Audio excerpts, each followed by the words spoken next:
نستهديه ونستغفره ونعوذ بالله من شرور أنفسنا وسيئات أعمالنا من يهده الله فلا مضل له ومن يضلله فلا هادي له أشهد أن لا إله إلا الله وحده لا شريك له وأشهد أن سيدنا محمدا عبده ورسوله اللهم صل وسلم وبارك على نبينا ورسولنا محمد وعلى آله وأصحابه أجمعين قال رب اشرح لي صدري ويسر لي أمري واحلل عقدة من لساني يفقه قولي أما بعد. Alhamdulillah, kita rafakkan kesyukuran kepada Allah Ta'ala di atas segala rahmat dan kurniaannya. Pada malam yang mulia ini kita masih lagi diberikan keizinan dan peluang oleh Allah Subhanahu wa Ta'ala untuk dapat sama-sama kita menghidupkan bagi malam yang ke-19 Ramadan, dan kita doakan supaya Allah Ta'ala terus mengurniakan pada kita kehidupan dan keafiatan supaya kita dapat masuk ke dalam fasa 10 yang terakhir di dalam Ramadan ini.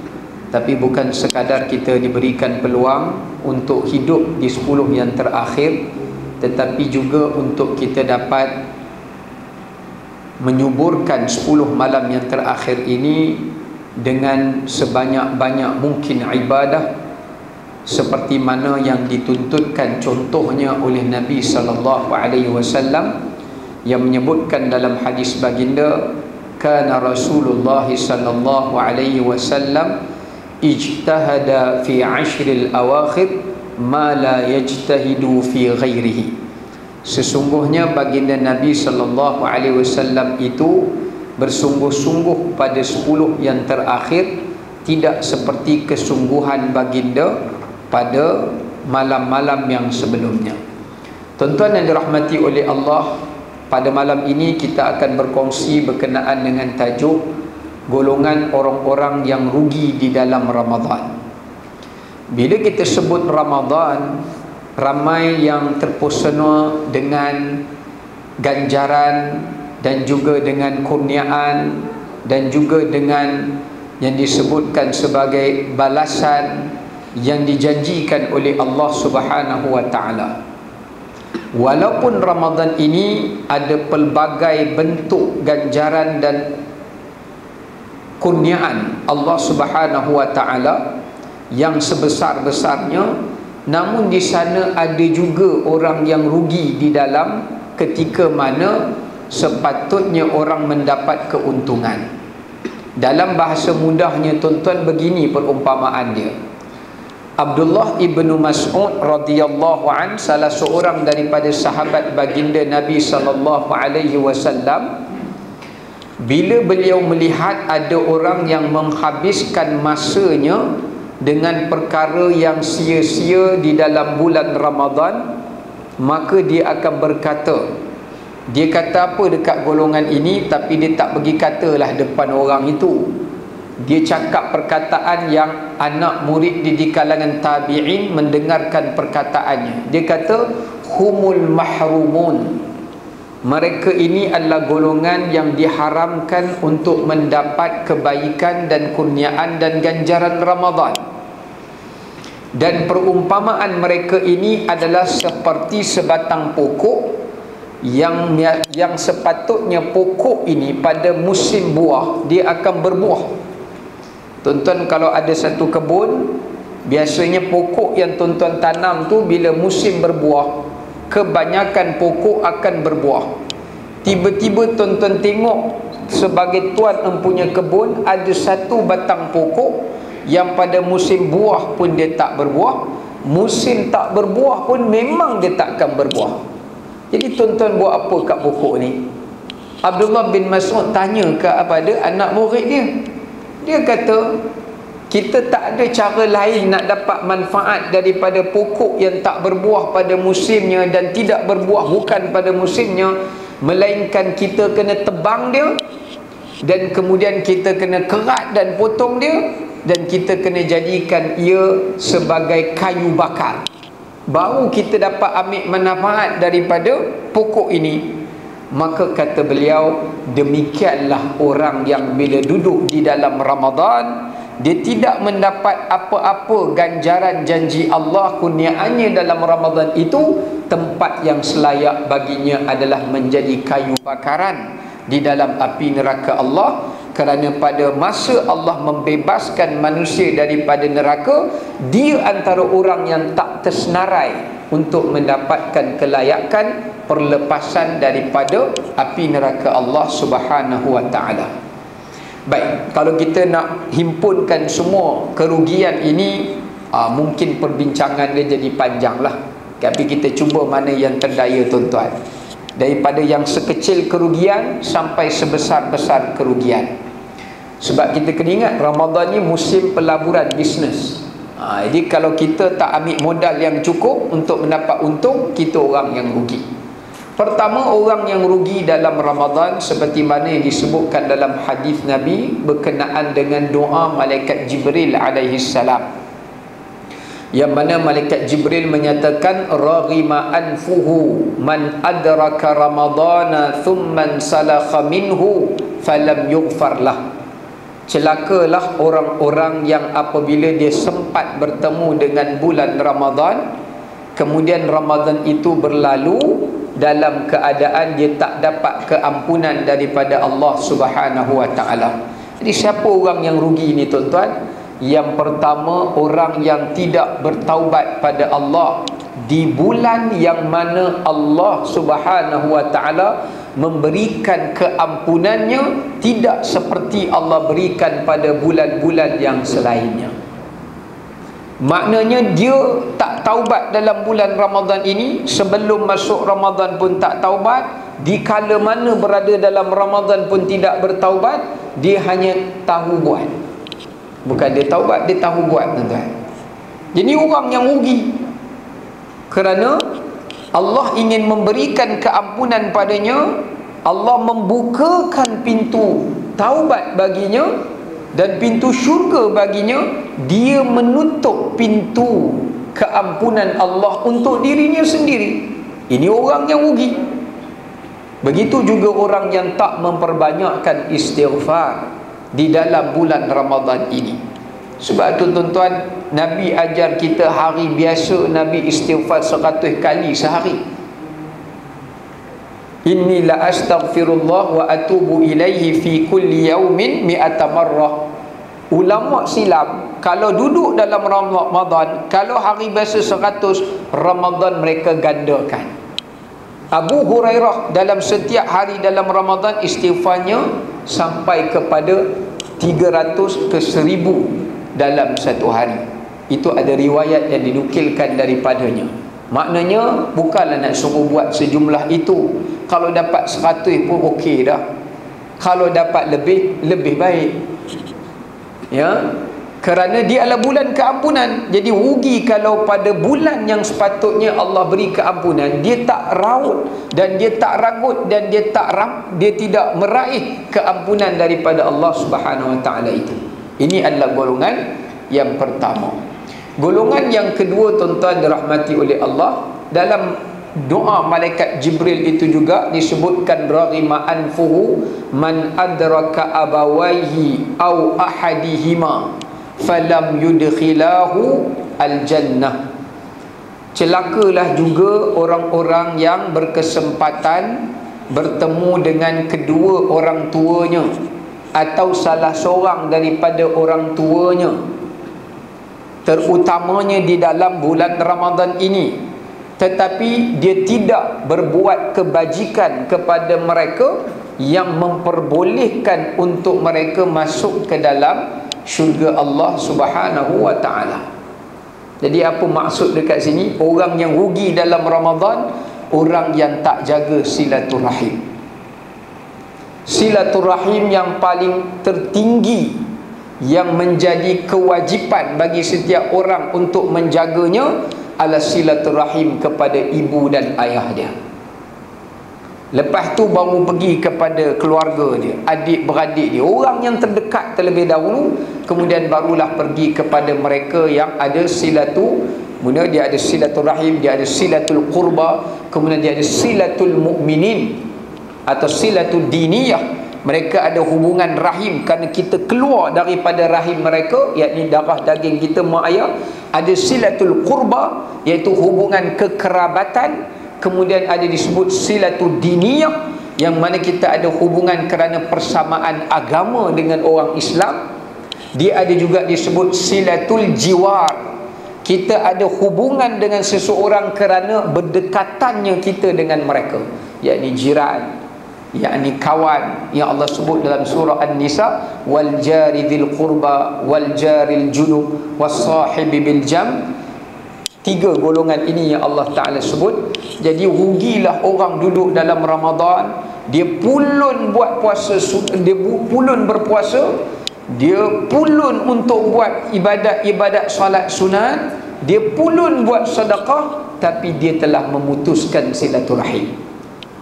Dia memulaukan orang, tak cakap dengan orang dalam bulan Ramadan, kemudian dia hasad dengan orang, dia dendam dengan orang, dan dia tak bercakap lama dengan seseorang, dia benci pada seseorang. Sedangkan kita semua maklum dalam sebuah hadis Nabi SAW, Nabi bagi tahu tu'radul a'malus salihah, tu'radul a'malus salihah fi kulli jum'atin yaumain. Diangkatnya amalan yang salih itu pada setiap minggu 2 kali, pada hari Isnin dan pada hari Khamis. Dia berjalan begitu juga di dalam bulan Ramadan. Dia bukan selain Ramadan, dalam bulan Ramadan pun amalan kita diangkat setiap Isnin dan setiap Khamis. Melainkan, kata Nabi, Allah Ta'ala tidak akan mengangkat 2 amalan hambanya. Pertama disebut limusyrikin asyraka bihi fi ibadah. Orang yang buat ibadat kepada Allah, dia buat tu bukan kerana Allah. Dia sedekah, dia taja orang puasa, dia datang qiyam tarawih, dia buat ibadat yang lain, dia buat tu sebab nak dapatkan pujian, nak dapatkan perhatian, nak dapatkan nama, ataupun nak dapatkan apa yang disebutkan sebagai daripada habuan-habuan dunia, bukan semata-mata kerana Allah, riak dan sum'ah, ujub dan takabbur. Maka ini juga antara amalan yang tak diangkat. Dan yang kedua, orang yang musyahid, orang yang bermusuhan dan memutuskan silaturahim. Allah kata dekat malaikat, jangan kau angkat amalannya hatta yastaliha, sampailah mereka berbaik semula, baru diangkat amalan mereka. Ini orang yang rugi. Baik, kita boleh masuk. Betul. Okey, baik. Jadi ini adalah golongan yang kedua, tuan-tuan. Jadi rugilah kita kadang-kadang dalam bulan Ramadan, kita terlupa mak ayah kita yang masih hidup di kampung atau yang ada berdekatan dengan kita, kerana ialah salah satu pintu syurga yang Allah masih buka dalam Ramadan untuk kita. Dan dalam Ramadan Allah tidak tutup pintu syurga itu, tetapi dia menutupkan pintu syurga untuk dirinya. Ya, jadi ini adalah orang yang rugi dalam Ramadan. Kemudian golongan yang ketiga, tuan-tuan rahmati oleh Allah, orang yang rugi dalam bulan Ramadan adalah orang yang berpuasa, tetapi puasanya itu, kata Nabi, sekadar puasa lapar dan dahaga. Yang Nabi sebut, rubba sa'imin laisa lahu min siyamihi illa al-ju'i wal 'atash. Orang, berapa ramai orang yang berpuasa, dia tidak dapat habuan daripada puasanya melainkan lapar dan dahaga. Puasa yang bagaimana orang yang rugi ni, tuan-tuan?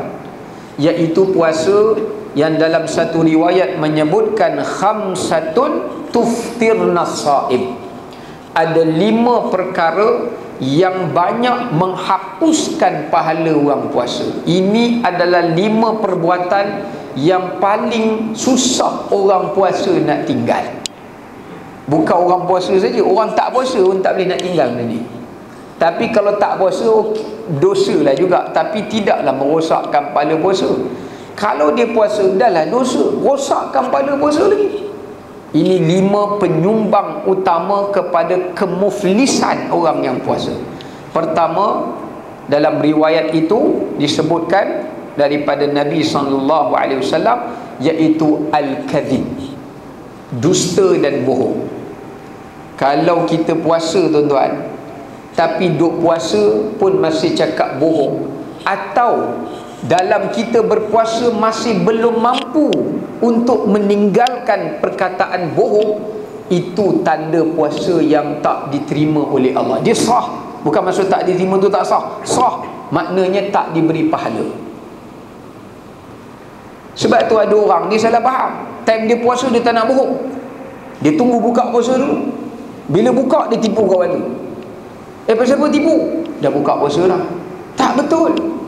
Sebab kata para ulama, puasa ni satu tarbiyah dan satu pendidikan macam mana nak ajar orang yang biasa berpuasa, biasa berbohong, supaya tidak berbohong.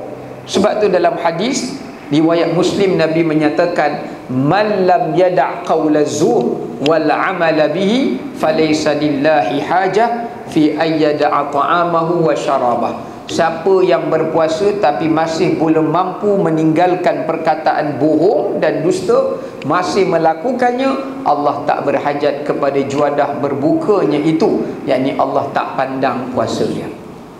Maknanya apa tuan-tuan? Kita kalau nak tahu kita bukan orang yang rugi dalam Ramadan, puasa menjadikan kita orang yang jujur, orang yang telus, orang yang bertanggungjawab dan beramanah dan tidak khianat. Kerana orang yang puasa itu dia takut untuk berbohong dan dia takut untuk khianat. Baik, yang kedua, kalau Nabi sebut yang kedua adalah al-ghibah, yakni mengumpat. Mengumpat atau istilah orang moden dia kata membawang. Dia bawang ni tuan-tuan.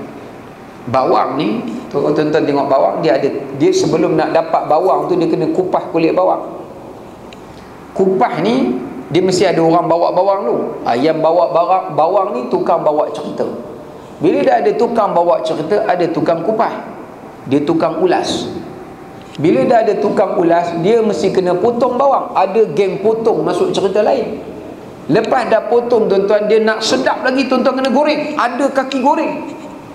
Itu baru sedap. Sebab tu tuan-tuan kalau makan mi unsum ke, mi Bandung ke, mi Jawa ke, bubuh bawang goreng memang sedap.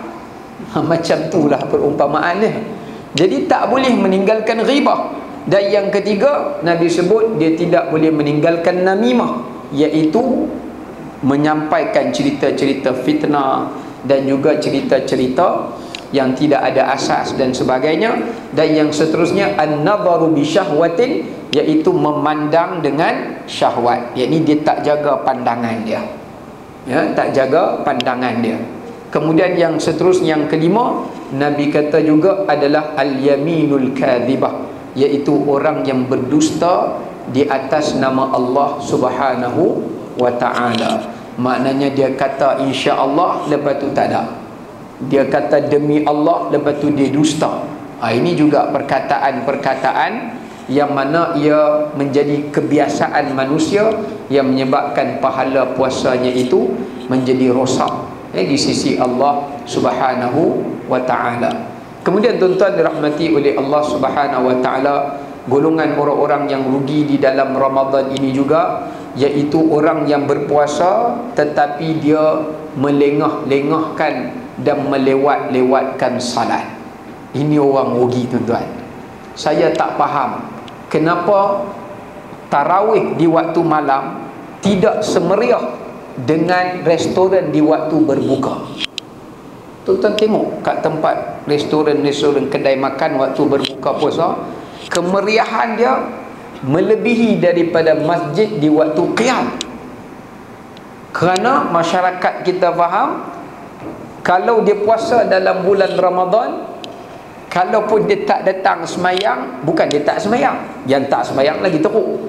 Kalau dia tak datang semayang ataupun dia lewatkan semayang, yang penting dia semayang, dia telah dikira puasa yang sempurna. Ini gagal memahami puasa. Sebab kata Imam Ibn Rajab Al-Hambali, dia kata puasa ni salah satu pendidikan dia Dia mengajar kita sifat sabar, tuan-tuan. Orang yang puasa dia sabar. Antara sabar dalam puasa itu sabar melaksanakan perintah Allah, daripada sabar meninggalkan larangan Allah sebab takut rosak pahala puasa. Dia sabar melaksanakan perintah Allah. Maknanya walaupun tengah lapar, buka puasa, tapi dia tak lupa untuk mengerjakan solat maghrib. Dia tak lupa untuk hadir solat fardu berjemaah. Dia tidak lupa untuk datang memelihara solat fardu di awal waktu, kerana dia faham puasa mengajarnya untuk sabar dalam mengerjakan perintah Allah seperti yang dituntut pada waktu-waktunya. Inilah satu benda yang perlu untuk kita fahami dengan sebaiknya. Apatah lagi kalau lebih malam, dia sekadar berpuasa, waktu qiyam malam tarawih langsung tidak ada qiyam yang dia dirikan. Sebab kerana memahami qiyam ni sunat, puasa tu wajib. Sedangkan kata Imam Nawawi, dalam Ramadan kita ada dua fasa ibadat. Satu fasa di waktu siang, satu fasa di waktu malam. Fasa di waktu malam adalah melengkapkan fasa yang berada di waktu siang. Kalau kita ada puasa, puasa kita ada lumpung, ada kekurangan, ada kecacatan, sebab itu ditambahkan wasanana alaikumul qiyami fi layaliha. Nabi kata kami tambahkan untuk malam kamu itu dengan qiyam. Apa hikmahnya? Sebab untuk menyempurnakan puasa di waktu siang dan memberi kekuatan untuk puasa pada esok hari. Itulah kekuatan qiyam. Sebab kalau tuan-tuan tengok, mula-mula Nabi dilantik menjadi Rasul, Nabi nak dapat kekuatan untuk berdakwah, Allah suruh Nabi buat apa? Qumil laila illa qalila. Wahai Muhammad, bangun waktu malam untuk kamu dapatkan kekuatan untuk buat ibadat. Kita boleh puasa siang hari ni, boleh rajin dalam puasa pun boleh baca Quran, dalam puasa pun boleh buat amalan itu ini. Sebab apa? Qiyam tu. Kerana qiyam merupakan satu amalan yang memberikan kita tenaga, kekuatan untuk kita menghidupkan ibadat di waktu siang. Dan yang terakhir sebagai penutup, rugilah orang kalau berlalunya Ramadan dia tak khatam Quran. Dia tak hidupkan satu sunnah yang Nabi tak pernah tinggal sampai Nabi wafat. Dia baca Quran pun masih rugi kerana dia tak khatam. Kerana Nabi tidak pernah dalam Ramadan tidak mengkhatamkan Al-Quran. Sehingga pada tahun Nabi wafat, kata Abdullah bin Abbas, Nabi khatamkan Quran 2 kali dengan Jibril di dalam bulan Ramadan. Dia bukan sekadar kena baca, kena khatam, tuan-tuan. Kerana dia bulan Quran. Macam mana bulan Quran tidak dimuliakan Quran itu? Maka ini satu kepelikan. Sebab tu kita tengok Imam Syafi'i sebulan Ramadan 60 kali khatam. Imam Al-Bukhari awal Ramadan, sebelum masuk Ramadan seminggu sekali dia khatam. Bila masuk Ramadan saja 3 hari sekali khatam. Masuk 10 malam akhir tiap-tiap hari khatam. Hebat. Ya, ini menunjukkan satu contoh tauladan kepada kita. Kalau dalam bulan Quran pun kita tak boleh khatam, jangan duk haraplah bulan lain kita boleh khatam. Yang pastinya kita banyak pergi majlis khatam. Khatam belum tentu lagi, tuan-tuan. Ya, yang pentingnya khatam tu bukan pergi majlis khatam. Baik, semoga itu memberikan manfaat kepada kita dan memberikan panduan untuk amalan seharian kita. Wassalamualaikum warahmatullahi wabarakatuh.